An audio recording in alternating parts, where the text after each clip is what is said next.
आइए बच्चों, आज हम सीखेंगे कि कैसे जनरेटर फंक्शन करता है, कैसे यह काम करता है। ठीक है, हमारे पास यहाँ पे एक छोटा सा इलेक्ट्रिक जनरेटर है जिसमें ये दो कॉइल आप सबको दिख रहा है, विजिबल है, क्लियरली दिख रहा है।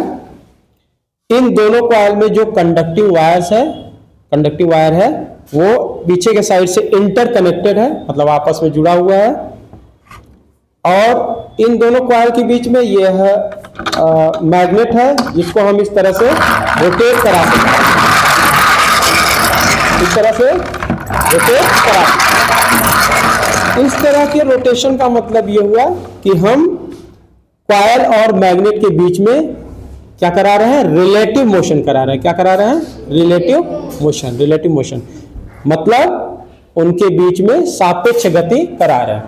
ठीक है, तो इसके कारण जो मैग्नेट के द्वारा जो मैग्नेटिक फील्ड प्रोड्यूस होता है उसमें अक्रॉस द कॉइल क्या आने लगता है, चेंजेज आने लगता है विद रिस्पेक्ट टू टाइम, मतलब समय बीतने के साथ साथ उसमें चेंजेज आने लगता है।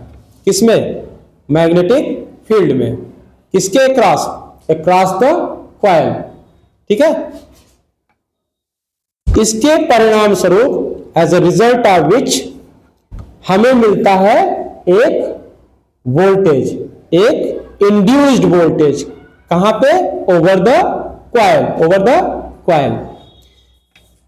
तो जब हम ये जो अदर टू एंड्स हैं, किसका दो अदर ओपन एंड्स हैं, ये कॉइल में जो कंडक्टिंग वायर है उसके दो ओपन एंड्स हैं, उसकी मदद से हम यहाँ पे दो टर्मिनल प्राप्त कर सकते हैं। ये रेड वाला शो कर रहा है फेस और ब्लैक वाला शो कर रहा है न्यूट्रल। तो इन दोनों टर्मिनल के हेल्प से जब हम क्लोज सर्किट बनाते हैं, जैसे कि यहाँ पे हम बल्ब को कनेक्ट करके क्लोज सर्किट बनाए, तो हमें इस क्लोज सर्किट में मिलता है, क्या मिलता है, एक इंड्यूस्ड करंट। क्या मिलता है बच्चों, इंड्यूस्ड करंट। इंड्यूस्ड वोल्टेज की वजह से इंड्यूस्ड करंट हमें इस सर्किट में प्राप्त होता है, जिसके कारण जैसा कि हम देख पा रहे हैं कि बल्ब ग्लो होने लगता है, बल्ब लाइट अप हो जाता है, जलने लगता है। ठीक है, तो इस फेनोमेनन को, इस फिजिकल फेनोमेनन को कहा जाता है इलेक्ट्रोमैग्नेटिक इंडक्शन, जिसका पता सबसे पहले, जिसके बारे में सबसे पहले कौन बताया, माइकल फैराडे ने। कौन से फिजिसिस्ट ने बताया बच्चों, बताओ, माइकल फैराडे। ठीक है, तो इस तरह से अगर क्वेश्चन पूछा जाए कि इलेक्ट्रिक जनरेटर के लिए, के फंक्शनिंग के लिए कौन सा फिजिकल फेनोमेनन काम करता है, रिस्पॉन्सिबल है, तो आप बताएंगे इलेक्ट्रोमैग्नेटिक